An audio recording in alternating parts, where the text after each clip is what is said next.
Today on Uncommon Knowledge, Your Life or Your Rights, GORE VIDAL on the war on terrorism and civil liberties. Can we win the war on terrorism without sacrificing our rights? Last fall, after the September 11th terrorist attacks, Congress enacted and President Bush signed the so-called USA Patriot Act, legislation intended to thwart the threat of domestic terrorism. Critics denounce the legislation as a dangerous expansion of government power at the expense of our civil liberties. Are they correct? Joining us today, two guests who believe they are. Robert Higgs is a senior fellow at the Independent Institute and the author of Crisis and Leviathan. GORE VIDAL has been an author, playwright, essayist, and commentator on the political scene for more than 50 years. His latest book, Perpetual War for Perpetual Peace, How We Got to Be So Hated. The World Trade Towers are dust. How should we conduct this conflict? Oh, well, I'd restore the Constitution, but I am radical. But what would you do? I mean, I would not have a dictatorship, and that's what we've got. We have arbitrary powers, the suspension of the Fourth Amendment and the Eighth as well, bode ill for the Republic. All be subject to judicial review. Oh, sure. The same people who gave us George Bush as president when Albert Gore was elected. Okay, now, may I just point this out to you and let you have a chance to comment on it? You have said the President of the United States is engaged in a mad power grab. You have said that the Congress... You said mad power grab. Well, how would you like to describe it? Power grab. Power grab, excuse me. It's a sane power grab. The Congress of the United States is supine, and the Supreme Court of the United States is useless. Now, what is there left of the United... Harmful. What is there left of the United States? Not much. But that's not a useful thing to say. Well, it's not a useful thing to be. But what I don't say this with pleasure. What would you like us to do about that? I think that we should have a peace party in the country. Form a new political party. Or transform one of the old ones. Who cares? Okay, start a new political movement. We have got to convert finally from war to peace, and we didn't do that back in 1950. You're a libertarian. Yes, Are you a member of the Libertarian Party? No.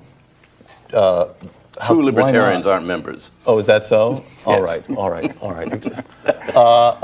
I'm just trying now, as we come to the final moments, to get some sense of the political flavoring.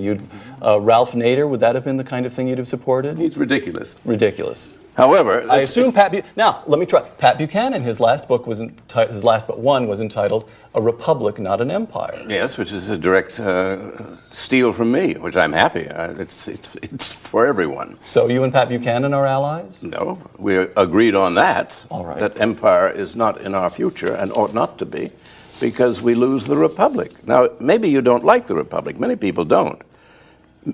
No one teaches it. It's unknown to high school students, for instance. The Bill of Rights is unknown. Purdue used to do a regular thing asking high school students about various items of the Bill of Rights, and they voted them down every time. Robert, let me ask you, if you could make one reform, this being television, you have time for one reform, what would it be?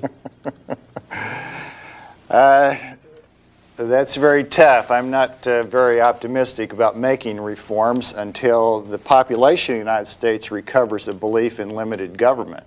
So I think any reforms that could be made would be hopeless until people decide that they want to live in a free country again. Let me ask the final question, and I'll go first in answering it. 5 years from now, what will the state of civil liberties be in the United States? And my answer is, they'll be just fine.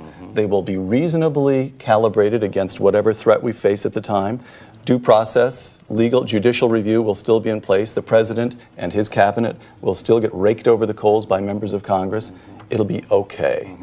Your prediction for 5 years from now? I believe 5 years from now we will be much closer to living in a police state in which everybody is under constant surveillance by government agents, and our liberties will have been diminished significantly. GORE VIDAL? I agree. And I disagree with you, Dr. Pangloss. Robert and GORE VIDAL, thank you very much. I'm Peter Robinson for Uncommon Knowledge. Thanks for joining us.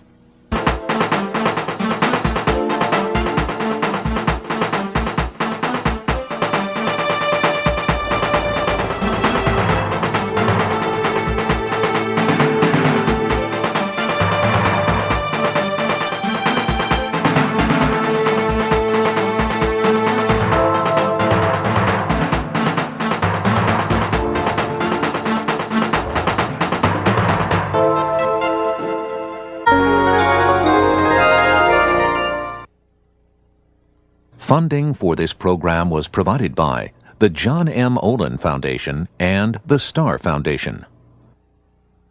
This is PBS.